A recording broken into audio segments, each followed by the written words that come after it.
Welcome friends, আগামীকাল অর্থাৎ 1 June 2026 রাজ্যের সরকারি কর্মচারী সংগঠনগুলির সঙ্গে মাননীয় মুখ্যমন্ত্রী শুভেন্দু অধিকারীর ডিএ নিয়ে বৈঠক।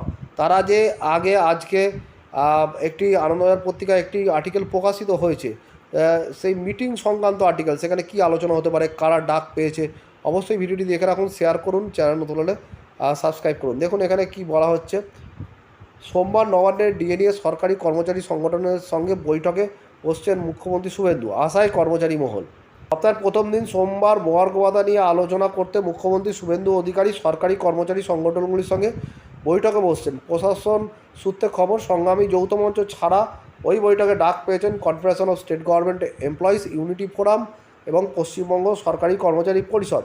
প্রথমে এই বৈঠক শনিবার হওয়ার কথা থাকলেও পরবর্তী সময়ে মুখ্যমন্ত্রীর কর্মসূচির কথা মাথায় রেখে বৈঠকের দিন বদল করা হয়। মাত্র 4 কর্মচারী সংগঠনকে নিয়ে মুখ্যমন্ত্রীর বৈঠক করার সিদ্ধান্তে ক্ষুব্ধ হয়েছিল অন্য সংগঠনগুলি।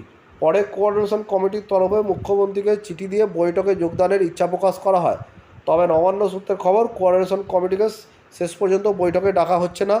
তবে সোমবার সন্ধ্যায় কোঅর্ডিনেশন কমিটির তরফে এক সাংবাদিক বৈঠকের আয়োজন করা হয়, আর সেখানে তারা ডিএ সংক্রান্ত দাবি দেওয়ার কথা সংবাদ মারফত মুখ্যমন্ত্রীকে জানাবেন, এমনটাই জানিয়েছেন কোঅর্ডিনেশন কমিটির নেতা বিশ্বজিৎ গুপ্ত চৌধুরী।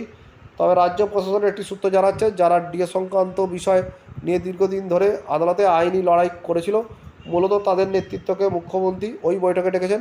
কীভাবে আইনি লড়াইকে পাশে রেখে রাজ্য সরকারি কর্মচারীদের দাবি দাওয়া দ্রুত পূরণ করা যায় সে বিষয়ে বর্তমান রাজ্য সরকার সচেষ্ট। তাই ওই দিন বৈঠকে ডিএ এবং পে কমিশন সংক্রান্ত আলোচনা তো বটেই, সঙ্গে আইনি লড়াইকে ফাঁস কাটিয়ে কীভাবে রাজ্য সরকারি কর্মচারীদের দাবি দাওয়া মিটিয়ে দেওয়া যায় সে বিষয়ে মুখ্যমন্ত্রী মতামত নেবেন সংগঠনগুলি থেকে।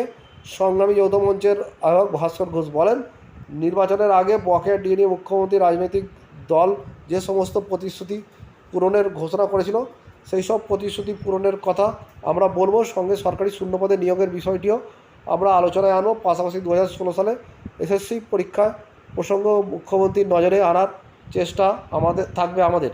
ইতিমধ্যেই রাজ্যের অবসররত সরকারি কর্মচারীদের বকেয়া ডিএ দেওয়ার কাজ শুরু করেছে রাজ্য সরকার। অর্থ দপ্তর সূত্রের খবর, শুক্রবার থেকেই বকেয়া ডিএর টাকা দেওয়া শুরু হয়ে গেছে। 2008 থেকে এপ্রিল মাস থেকে 2015 সালের ডিসেম্বর পর্যন্ত সরকারি কর্মচারীদের ডিএ বাবদ যে টাকা বকেয়া রয়েছে তা আপাতত দেওয়া হয়েছে। তবে যারা কর্মরত তারা এখনও টাকা পাচ্ছেন না। তাহলে দেখলেন যে আগামীকাল বৈঠক হবে, কারা ডাক পেয়েছে কারা ডাক পায়নি, এবং শুধুমাত্র ডিএ নয়, বলছে পে কমিশন নিয়েও আলোচনা হতে পারে। তবে যেহেতু মাননীয় মুখ্যমন্ত্রীর সঙ্গে বৈঠক, ডিসিশনটা হয়তো তিনি শেষ পর্যন্ত নেবেন। দেখা যাক যে কী হয়। ধন্যবাদ।